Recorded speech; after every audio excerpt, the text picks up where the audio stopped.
Hai anak-anak yang terkasih, bagaimana kabar kalian hari ini? Pasti baik-baik saja, bukan? Kita bertemu lagi pada video pembelajaran materi tentang bahan pembentuk benda. Mari kita simak video selengkapnya. Tujuan pembelajaran hari ini yang pertama, siswa dapat mengidentifikasi benda-benda yang terbuat dari bahan kayu, kertas, plastik, kaca, logam, dan karet dengan tepat. Kedua, siswa dapat menyusun informasi tentang benda-benda yang terbuat dari materi bahan kayu, kertas, plastik, kaca, logam, dan karet dengan tepat.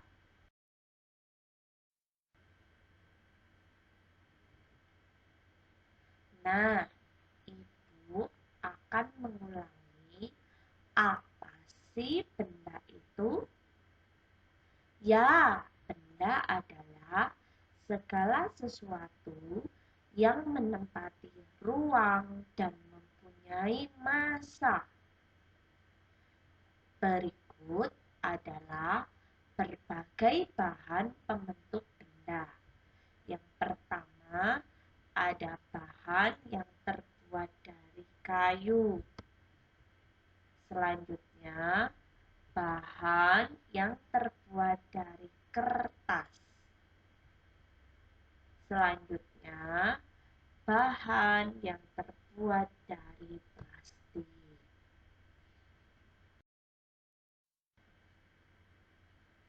Nah, pada slide sebelumnya, kamu telah melihat 3 gambar kan?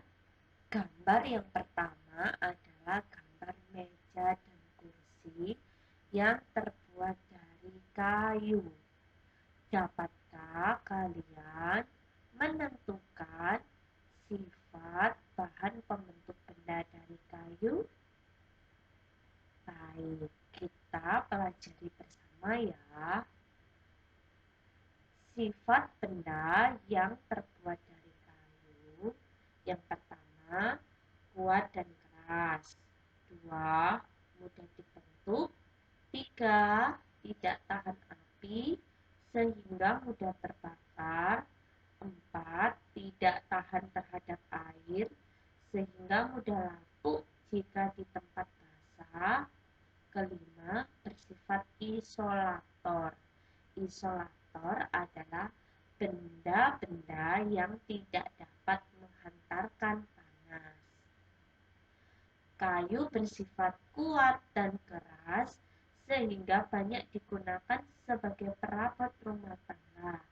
Contoh perabot rumah tangga yaitu seperti tadi, meja, kursi, dan lemari.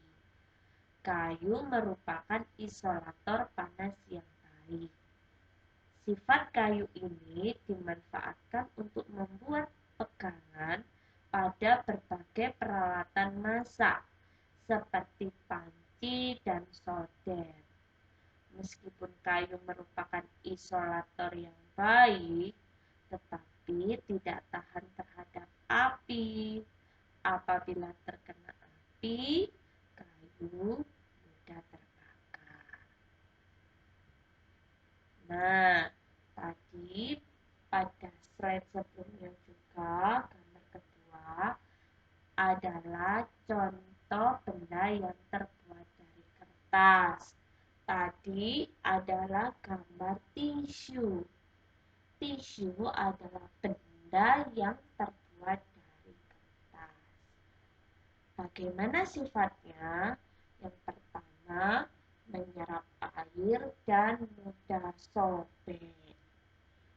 Sifat mudah menyerap air ini yang menyebabkan kertas dapat menyerap tinta pulpen dengan baik, sehingga tulisan di kertas dapat terbaca dengan baik.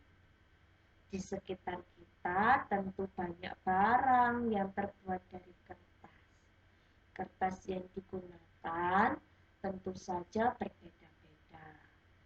Penggunaannya disesuaikan dengan kegunaan. Misalnya untuk menulis, orang lebih memilih kertas HVS daripada kertas minyak. Demikian juga untuk mengelap kotoran atau keringat. Orang akan lebih memilih kertas tisu daripada kertas karton.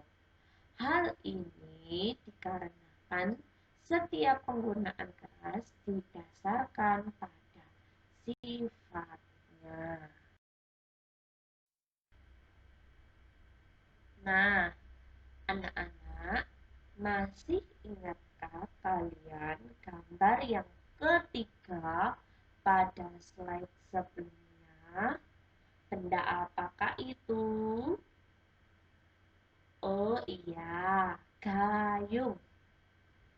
Nah, gayung merupakan benda yang berbahan plastik. Nah, bagaimana sifat plastik? Kita pelajari bersama ya. Sifat benda yang terbuat dari plastik yang pertama, tahan lama dan tidak mudah pecah. Dua, tidak tembus air atau tidak menyerap air. Ketiga, mudah dibentuk. Dan yang terakhir, ringan dan tembus pandang. Tembus pandang berarti dapat dilalui cahaya.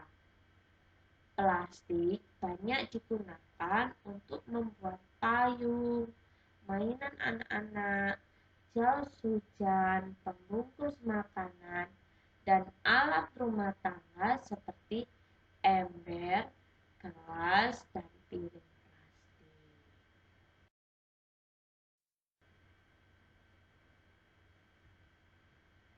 Nah, anak-anak, gambar apakah itu? Ya, gelas kaca. Kira-kira kalian tahu tidak ya sifat benda yang terbuat dari bahan kaca? Oh iya betul, mudah pecah jika tersenggol. Iya, lalu bagaimana sifat yang lain? Kita pelajari bersama ya.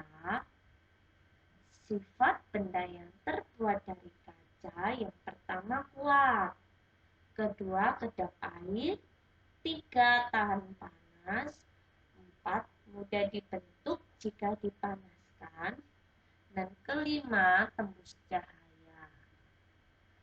Kaca digunakan untuk membuat benda-benda yang tahan air. Kaca memiliki sifat tahan panas, sehingga piring dan gelas yang terbuat dari kaca tidak mudah pecah apabila diisi makanan atau air yang panas. Selain itu, sifat kaca yang tembus pandang digunakan untuk membuat kaca jendela. Rumah kita akan terang pada siang hari apabila menggunakan kaca sebagai jendela. Nah, gambar apakah ini? Ya, gambar sendok dan garpu. Nah, sendok dan garpu ini memiliki bahan yang terbuat dari logam, yaitu aluminium.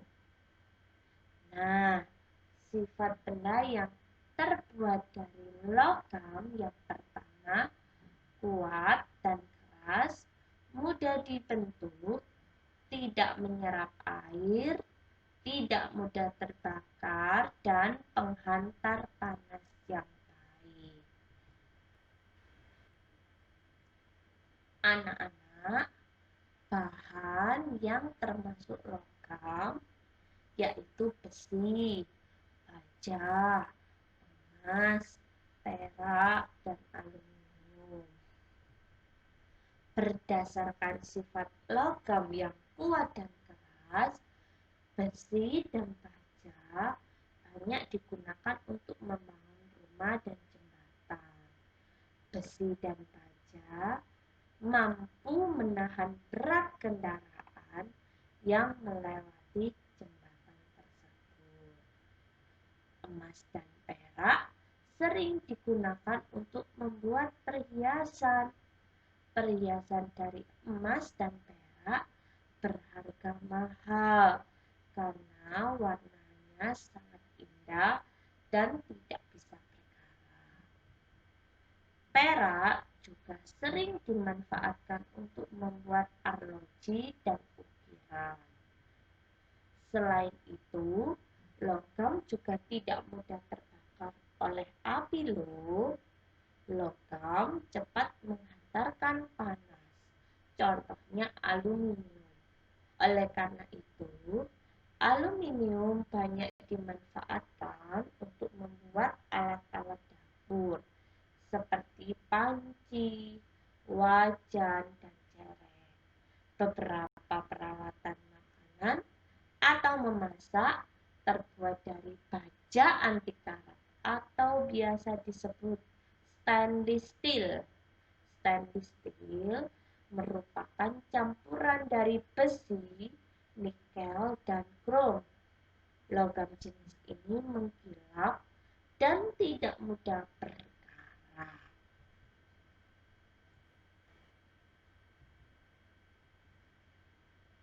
Nah, gambar apakah itu yang digunakan kita sehari-hari dalam menghapus tulisan menggunakan pensil? Ya, penghapus. Tahukah kalian apa bahan dasar pembuatan penghapus?